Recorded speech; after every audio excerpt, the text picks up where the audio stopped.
ነቢዩላህ ኢብራሂም ከዓባን በመገንባት ላይ ያሉ አንድ ኮርነር ላይ ድንጋይ አነሳቸው። ፈለጉ፣ አጡት። እንዴት ያስቀምጡ? አላህ ከሰማይ ሐጀረል አስወድን አመጣላቸው። ነጭ እንደ ወተት እንደ አልማዝ የሚያንጸባርቅ። ኢብራሂም ዓለይሂ ሰላም ይህን ድንጋይ ተቀብለው ሐጀረል አስወድ ዛሬ ሄደን እንድንስመው የታዘዝነውን ድንጋይ ከዓባ ኮርነር ላይ ያስቀመጡ። ሐጀረል አስወድ ይላሉ ነቢዩ ዓለይሂ ሰላቱ ወሰላም ከጀነት ሲወርድ አይን የሚወጋ ነጭ ነበር ይላሉ። የአደም ልጅ ወንጀል አጠቆረው ይላል።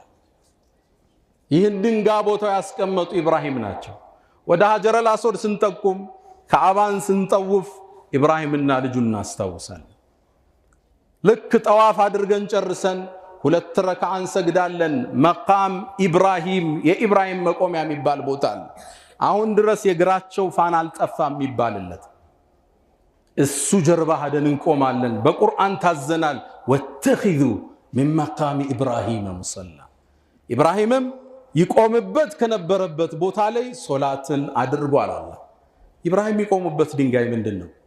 አዎ ከዓባ ሲታነጽ የከዓባ ዲዛይን እንዳይበላሽ አርክቴክቱን ያዩበት የነበረ አንድ ድንጋይ ነበር።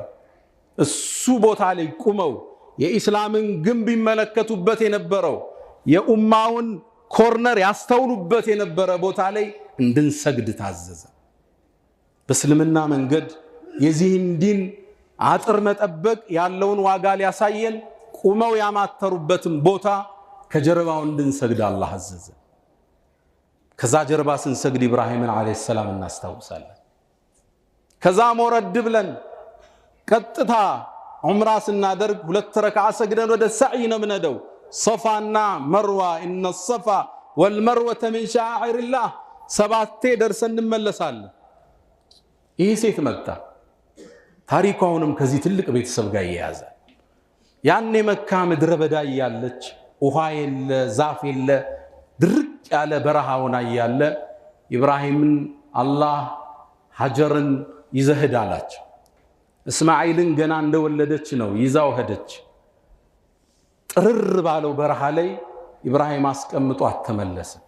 ዞር ስትል ወፍ የለም። ደነገጠች። ኢብራሂም ለማን ነው የምትሆን አለችው። መልስ የለም። 3 ጠየቀችው። መልስ የለም።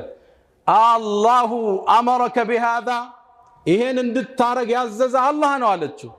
ኢብራሂም መልስ አልሰጡም። ባንገታቸው አዋሏት። ኢዘን አለች እዚህ በረሃ ላይ ሆነን እንዲህ ከሆነ ለን ይضيعنا አላህ ይጥለንም አለች። ብቻዋን ቁጭ አለች። ልጇን ማጥባት ጀመረች። ጡቷ ደረቀ። የያዘችው ምግብ አለቀ።